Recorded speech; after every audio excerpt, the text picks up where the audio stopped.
അരിഞ്ഞ പുൽപ്പുറത്ത് പെയ്യുന്ന മഴ പോലെ ഭൂമിയെ നനയ്ക്കുന്ന വൻമഴ പോലെയും അവൻ ഇറങ്ങി വരട്ടെ. നമ്മുടെ ആവശ്യമനുസരിച്ച് നമുക്ക് വേണ്ടി പ്രവർത്തിക്കുന്ന ഒരു ദൈവം. അരിഞ്ഞ പുൽപ്പുറമാണെങ്കിൽ അവനൊരു സാധാരണ മഴ പോലെ വെളിപ്പെടും. നമുക്കൊരു വൻമഴ ആവശ്യമുണ്ടെങ്കിൽ അവൻ ഭൂമിയെ നനയ്ക്കുന്ന വൻമഴ പോലെ ഇറങ്ങി വരും. നമ്മുടെ ആവശ്യമനുസരിച്ച് നമുക്ക് വേണ്ടി പ്രവർത്തിക്കുന്ന തലമുറയായി നമ്മുടെ സങ്കേതമായിരിക്കുന്ന താൻ മാത്രം അത്ഭുതങ്ങളെ ചെയ്യുന്നവനായ ഇസ്രായേലിന്റെ ദൈവമായ യഹോവ വാഴ്ത്തപ്പെടുമാറാകട്ടെ. ഹല്ലേലൂയ.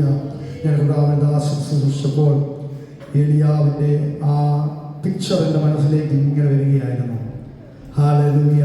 ഒന്നാലെ ചോദിക്കുക, ആഹാബ് താഴ്വരയിൽ നിന്നുകൊണ്ട് ഏലിയാവിൻ്റെ പ്രാർത്ഥന ഫലിക്കുമോ എന്നൊക്കെ ഇങ്ങനെ നോക്കിക്കൊണ്ടിരിക്കുകയാണ്. വല്ല മഴയും പെയ്യുന്നതിനുണ്ട്, സാധ്യതയുണ്ട്. അദ്ദേഹം ഇങ്ങനെ സമയം വെറുതെ കളയുകയാണോ എന്നൊക്കെ നോക്കി ആഹാബായിരിക്കുന്നു. ഇനി കൂടെയുള്ള ശിഷ്യനാണെങ്കിൽ ഗേഹസി ആയിരിക്കുമെന്നാണ് എൻ്റെ ചിന്ത. കാരണം അദ്ദേഹത്തിന് ആ ഡെഡിക്കേഷൻ നമ്മൾ തുടർന്നുള്ള വചനത്തിലൊന്നും കാണുന്നില്ല. ഗേഹസിയുടെ ഡെഡിക്കേഷൻ ഒന്നും കാണുന്നില്ല. അദ്ദേഹം തന്നെ ആയിരിക്കും അദ്ദേഹത്തിൻ്റെ ശിഷ്യനായി ഏലിയാവിൻ്റെ കൂടെ പോയതെന്ന് ഞാൻ ചിന്തിക്കുന്നു. ആ മനുഷ്യനും മനസ്സിൽ ചിന്തിച്ച് കാണാൻ ഈ മനുഷ്യൻ വെറുതെ ഇരുന്ന് പ്രാർത്ഥിക്കുക. 5ാമത്തെ പ്രാർത്ഥന കഴിഞ്ഞ് 6ാമത്തെ പ്രാർത്ഥന കഴിഞ്ഞ് ഒന്നും സംഭവിക്കുന്നില്ല എന്ന് പരിഹാസം ഉള്ളിൽ ഓരോ പ്രാവശ്യം അയക്കുമ്പോൾ പരിഹാസം അവൻ്റെ ഉള്ളിൽ കാണും. ആഹാബ് ശ്രദ്ധിച്ചുകൊണ്ടിരിക്കുന്നു. എന്നാൽ 7ാമത് ഹല്ലേലൂയ ദൈവത്തിൻ്റെ ഒരു കൈ വെളിപ്പെടുകയാണ്. അപ്പോൾ ഏലിയാവ് പറയുന്നൊരു പദം അവിടെ ഉണ്ട്. ഹല്ലേലൂയ. താഴേക്ക് നോക്കി ആഹാബിനോട് നോക്കി ഒരു പദം പറയുക, നീ രഥം പൂട്ടി യാത്ര പുറപ്പെടുക, ഒരു വലിയ മഴയുടെ മുഴക്കമുണ്ടാകുന്നു, നീ യാത്ര പുറപ്പെടുക. ഹല്ലേലൂയ. ഹല്ലേലൂയ. ആഹാബിന്റെ കുതിരകൾ പെൺകുതിരകളാണെന്ന് ഇവിടെ ഞാൻ വായിച്ചിട്ടുണ്ട്. ഓടിച്ച് നല്ല പരിചയമുള്ള നല്ല സ്പീഡുള്ള രാജാവ് ഓടിക്കുന്ന കുതിരകൾക്ക് പ്രത്യേകമായൊരു ശ്രേഷ്ഠത വേണമല്ലോ. അപ്പം നല്ല സ്പീഡുള്ള പെൺകുതിരകളായിരിക്കും. ആ കുതിരകളിലാണ് ആര് യാത്ര ചെയ്യുന്നത്?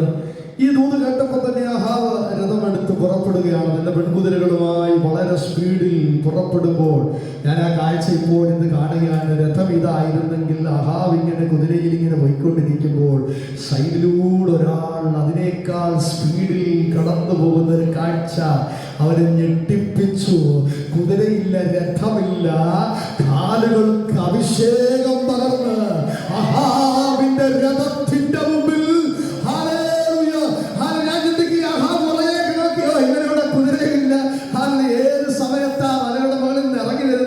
പുറകോട്ട് നോക്കി ആഹാബ് ഞെട്ടിപ്പോയി. സൈഡിൽ ഒരാൾ പാസ് ചെയ്യുകയാണ്.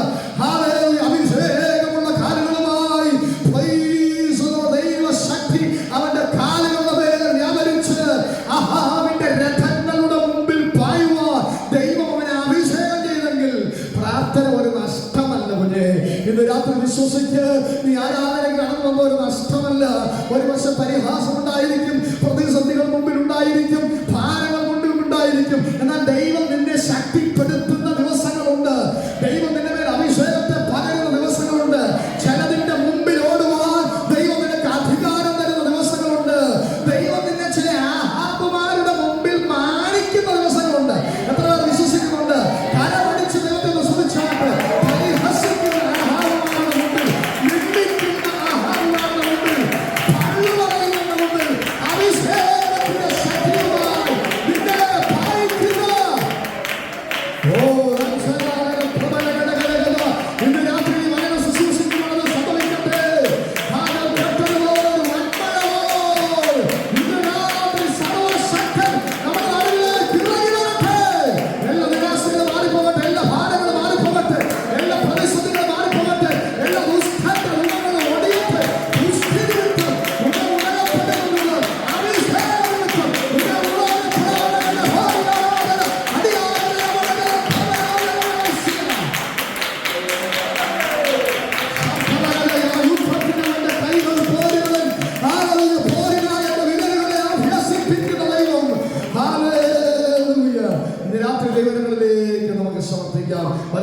ഐശ്വര്യമായി സംസാരിച്ച കർത്താവിന്റെ വിശ്വത്തിനായി കുടുംബ